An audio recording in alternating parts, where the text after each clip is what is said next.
Hi, I'm Dario, and this video will not be a classic video like the others so far.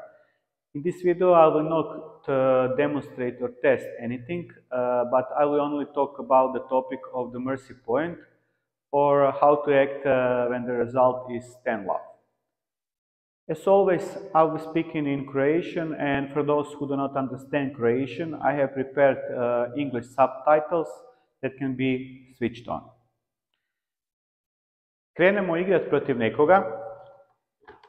1-0, 2-0, 3-0, 5, 6, 10-0. I što sad sa sljedećim poenom? Da li ću pokazati svoju nadmoć i pokušati pobijediti s 11-0? Da li će protivnik reći da ga ne poštujem i omalovažavam ako pobijedim 11-0? To znači da moram namjerno promašiti sljedeći poen. A ako namjerno promašim, hoće li to još više uvrijediti mog protivnika i pokazati mu da mislim da kako je on toliko slabiji pa mu moram puštati? Puno je tu neodgovorenih pitanja. Da li postoji neko nepisano pravilo o stolnom tenisu što napraviti u takvom trenutku? Ako neko zna za to pravilo, molim napišite u komentarima.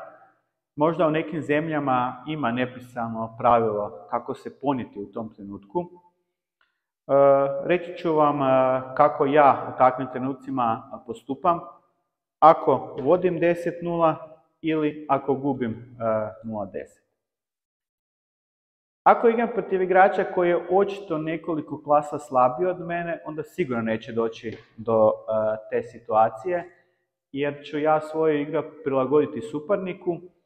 U takvoj igri neću na očigled puštati poene, već ću igrati tako da može sam zaraditi određeni broj poena po setu. Takvih mečeva znam imati na nekim turnirima u prvom dijelu natjecanja, ali kao što sam rekao, niti jedan takav meč nije bio ni blizu 10-0. Zapravo mi se onda može dogoditi da vodim 10-0 samo protiv igrača otprilike moje razine, odnosno nešto slabijeg ili jačeg od mene. U većini slučajeva ću namjerno odigrati u mrežicu kod 10-0, osim ako ne igram protiv protivnika kojeg poznajem i znam da se neće uvrijediti ako pobijedim 11-0. U tom slučaju ću do kraja seta odigrati ozbiljno. Iako sam rekao da u većini slučajeva pustim taj poen, u zadnje vrijeme pokušavam što više igrati do kraja bez puštanja, zbog toga što kad se ja nađem u kontrasituaciji, ne želim da meni netko namjerno pušta poen, pa ako ne želim da neko meni pusti poen, možda ima više igrača koji tako razmišljaju. Ja se neću uvrijediti ako me neko pobijedi 11-0, a također se neću uvrijediti ako mi kod 10-0 pusti poen. Ali ako mi kod 10-0 pusti poen, sljedeći poen ću ja također pustiti i neću igrati dalje.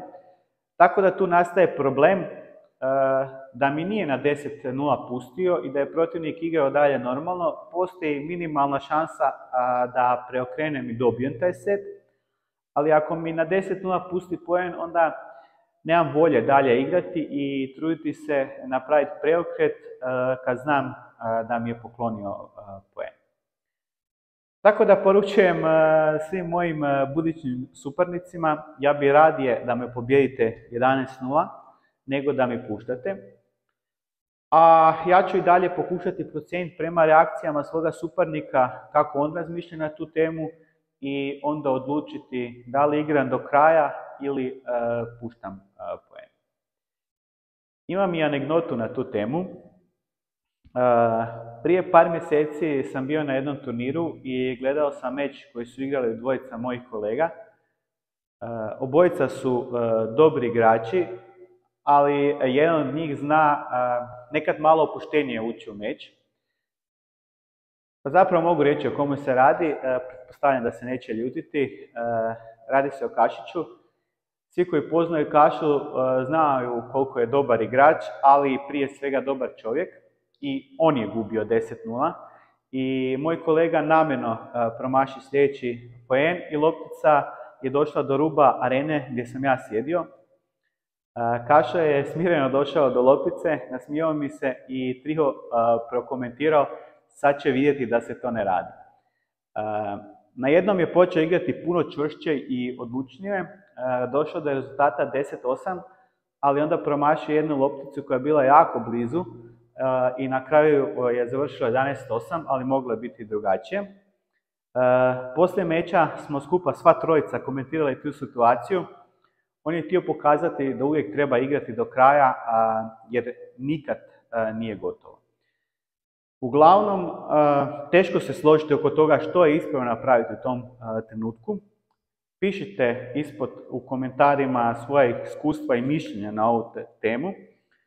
Također, ako vam se svidio video, kliknite na like kako bi ga što više ljudi vidjelo i pretplatite se na kanal jer slijedi puno uzbudljivog stolnoteniskog sadržaja.